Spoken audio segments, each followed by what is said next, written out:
आठ। यार कफ नीचे कर लो, आजकल बहुत डेंगू फैला हुआ है। यार मैंने तो कभी डेंगू देखा नहीं है, वो कैसा है होता है? यार मैंने भी तो डेंगू नहीं देखा, लेकिन मैंने सुना है कि जिसको डेंगू लग जाता है ना, उसको बिस्तर पर लिटा देता है। यार मुझे कैसे पता चलेगा डेंगू यहाँ है?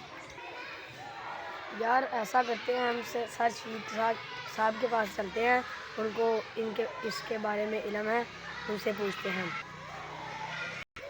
डेंगू कैसा होता है।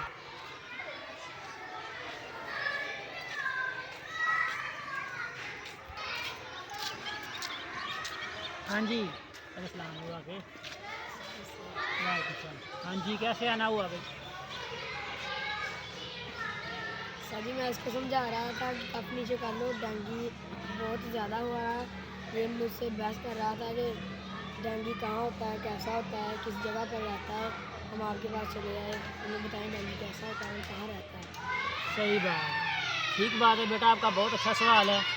फर्स्ट ऑफ ऑल तो ये बिल्कुल ठीक कह रहा है, डेंगू होता है, ये कोई मजाक नहीं है। तो डेंगू बेटा ये जो है ना, ये एक मच्छर होता है, एडीज़ एजिप्टी इसका नाम है।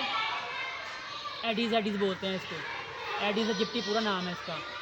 तो ये भी एक मच्छर की किस्म ही है, और ये जो है ये दूसरे मच्छरों से ज़रा और तरह का होता है। इस भूरे रंग का होता है, उसके ऊपर धब्बे वगैरह से होते हैं, तो ये इसकी पहचान है। और इसका साइज़ का भी फ़र्क होता है जो दूसरे मच्छर हैं उनसे।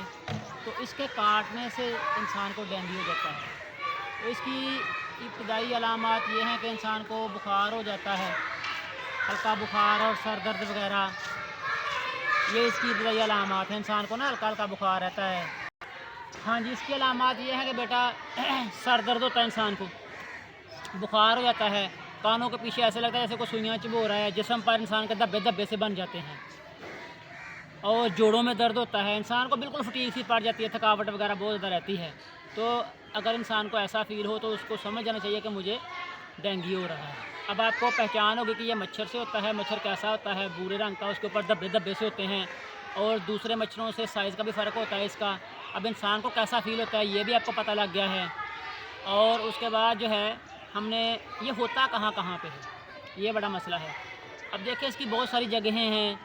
घरों में हमारे अक्सर रूटीन ये है कि हम पानी भरते हैं नहाने के लिए, रात को भर लेते हैं कि सुबह पता नहीं आना है कि नहीं आना। अभी तो मौसम ठीक है, तो वो साफ़ पानी पे होता है ये मच्छर। इसके अलावा हमने घर में पौधे वगैरह लगाए होते हैं, गमलों में पानी खड़ा रहे तो वहाँ पर भी पैदा हो जाता है।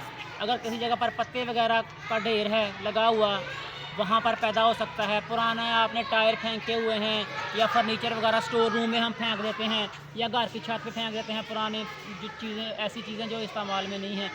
तो ये ऐसी जगहों पर, ये सारी जगहें जो हैं ये मच्छर के पैदा होने की हैं। ये एडीज़ ऐसी जगहों पे पैदा होता है, और इसका जो है वो काटने के औकात जो है ये शाम के वक्त ज़्यादा काटता है, जब हल्का हल्का वो शाम हो रही होती है, या सुबह के वक्त जो है, इधर सामने आ जाएं, या सुबह के वक्त जो है ये ज़्यादा काटता होता है। ये इसके काटने के औकात हैं।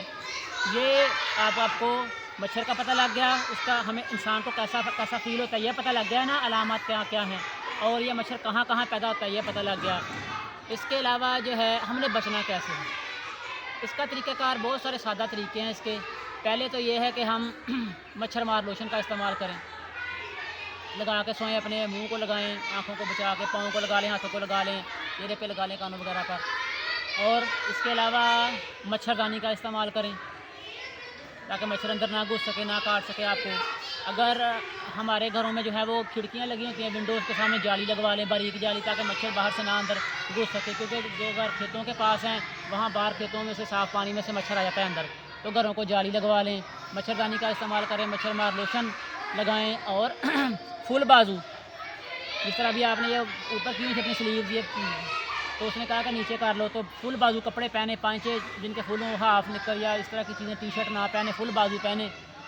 और इससे बढ़कर अगर इसके बावजूद भी हो जाता है तो अपने डॉक्टर से रब्ता करें। डिस्प्रिन मेरे ख्याल में रिकमेंड करते हैं जी। अगर आपको इसके बावजूद ये फ़ील हो रहा है कि मुझे सर दर्द हो रहा है, हल्का हल्का बुखार, जोड़ों में दर्द हो रहा है, जिस्म पे धब्बे धब्बे पड़ रहे हैं, तो आपने पैनाडोल इस्तेमाल करनी है। फ़र्स्ट एड के तौर पर पैनाडोल खा लें, और बाद में जो है अपने डॉक्टर से रब्ता करें, वो इंशाल्लाह आपको जो है वो ट्रीटमेंट दे देगा। तो ये सारी इसकी बेटा अलामात हैं और बचने का तरीका इसलिए मैंने आपको बता दिया। अब मज़ीद